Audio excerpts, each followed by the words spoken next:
And so the last thing that I want to talk about this week, as much as it's tempting to take a couple of minutes to talk about Jake Paul and Ben Askren again, because as it turns out, Jake Paul turns to be pretty good for my viewer count. But I don't want to talk about that. Instead, what I'm going to talk about is the big UFC fight coming up this weekend. This will be a huge main event between Robert Whittaker and Kelvin Gastelum that in a lot of ways is going to determine who is probably going to be next up to challenge Israel Adesanya for the Middleweight Championship of the world.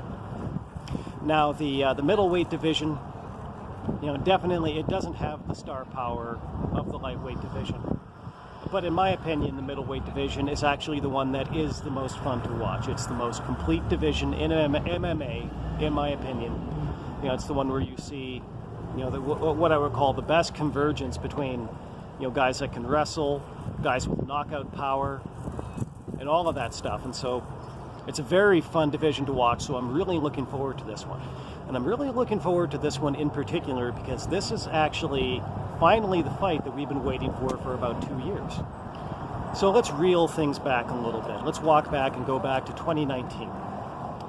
And so Kelvin Gastelum was sought to have a middleweight championship opportunity against Robert Whittaker.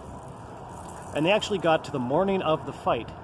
And he wakes up and there's UFC officials standing outside the door of his hotel room to explain to him that even though Robert Whittaker showed up and weighed in, he's, for one reason or another, he can't fight. He's either sick or he's hurt. But either way, he's not going to be available to make it to that fight that evening. And so I don't remember who actually wound up taking the main event in that particular event. But what I do remember about it was Kelvin Gastelum going out, and he did this interview with Ariel Helwani. And he went out and he had himself, I don't know how he got it, he must have bought like a replica or something, but he goes out with like a championship belt, and he goes out and he says, it's like, well, I'm here, I'm ready to fight. And if Robert Whittaker isn't ready to defend his championship against me, that means he forfeits. And so that means that I'm the new champion, and I'm the champ now. And just, like, you could almost make the point that, perhaps at that particular stage, maybe like a forfeiture win in his win column with like an asterisk, via forfeiture, is maybe something that could have been discussed at that point. But to just walk out and say that it's like, oh, I'm the champion now, it's like, well, hey, buddy, that's not how this works. Like, that's not how this works. That's not your decision to make. If the UFC decides that they're upset with Robert Whittaker enough that they're going to take his middleweight championship from him and give it to somebody else, that's up to them to discuss. That's not up to you. Now, one thing that I've heard Chael Sonnen say about Kelvin Gastelum is that this is a guy to whom, the rules do not apply. He is not the kind of guy that you would expect to be in this kind of in his position in the sport, let alone to actually be a championship contender. He's a guy that will go out against seasoned strikers that are supposed to be better strikers than him, and he'll knock them out. He'll go out against Brazilian Jiu-Jitsu black belts, and he'll tap them out. And so he wins a lot of fights in ways that people don't expect him to. And quite frankly, when you look at a guy who's in the kind of position where he is, it's probably not unreasonable to look at him as a guy that maybe arguably lacks the kind of athletic pedigree that a lot of these other top fighters have. He wasn't an Olympic medalist or an Olympic wrestler. He was like number 5 overall in the state of Arizona. The number 5 ranked, not the number 1 or the number 2. He was the number 5 ranked wrestler in the state of Arizona. But he's come out since then, and he's gone on, and he has done things that kind of put a lot of those guys who were probably ranked over him, they pale in comparison to what he's accomplished in the interim. So all of that is obviously to Kelvin Gastelum's credit. But if there is any one thing that I really dislike in this sport more than almost anything else, it'll kind of boil down to 2 things. It's somebody who is either an entitled champion or somebody who is a disrespectful challenger. And after that performance, it's a little bit hard to not look at Kelvin Gastelum as a guy that could fit into either of those categories or both. You know, he like he goes down to the UFC gift shop and buys himself a replica belt and starts walking around saying, "I'm the champ now." Like that's not how that works. And it's obviously very disrespectful of the sitting champion, of the reigning champion, to go around and do something like that. So yeah, that was not a good look for Kelvin Gastelum, in my opinion. And you know, the more that you look at what Kelvin Gastelum did since then, the harder it is to consider him to be a champion in any way, shape, or form. You know, his very next fight was against Israel Adesanya, and that was for the interim middleweight championship of the world. And as little as I think about interim championships, that seems to have been a situation where probably one was actually called for. But everybody knows the result of that fight. They went into that fight. Israel Adesanya won. He became the interim middleweight champion of the world. Moved on to challenge Robert Whittaker for the undisputed middleweight championship of the world. And of course, as we all know, he won that fight and he is still the reigning champion today.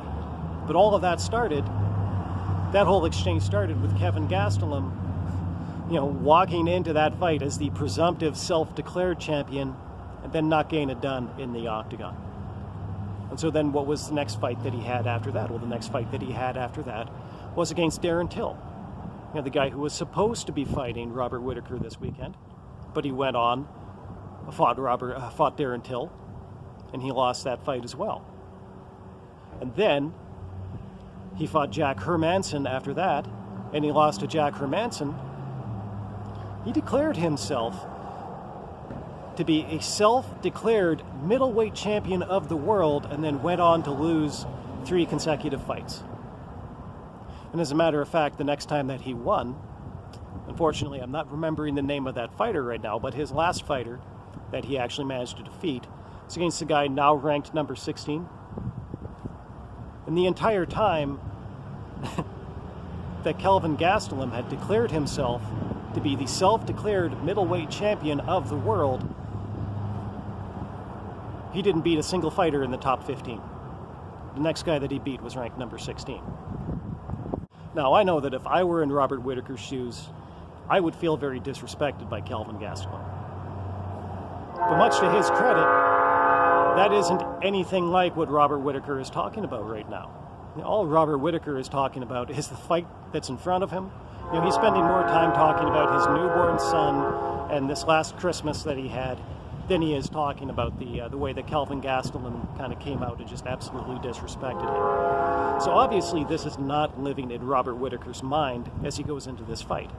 He doesn't seem to be going into this fight thinking like he has anything to prove. Maybe that's one of the really nice things about Robert Whittaker, is that he seems to be one of these fighters who is the least inclined, you know, to bring all of this drama and animosity with him to the cage. I mean, admittedly, that sells a lot of fights, but sometimes it's a little bit tiresome. It is very refreshing to be able to watch an opponent, you know, to be able to watch a champion who he respects every opponent, and he just wants to go into the octagon and earn their respect in turn. But it does also translate into him being a little bit of a bland fighter. It makes it a little bit more difficult to sell his fights, I think, and that's probably why, you know, every pair of eyes in the MMA world right now, they're actually kind of looking right past Whittaker and Gastelum, and they're looking to next weekend.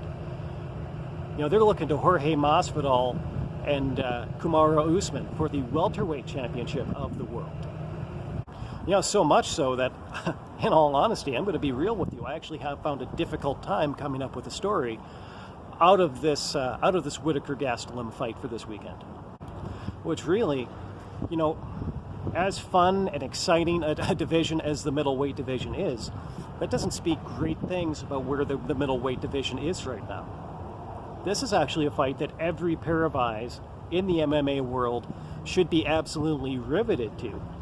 Because we're looking at a fight that's going to have very important implications for who's going to be Israel Adesanya's next opponent. And in Israel Adesanya, you actually have a rare case of a reigning champion who needs to get back into the win column. So his next fight is very big for him, very big for the MMA world.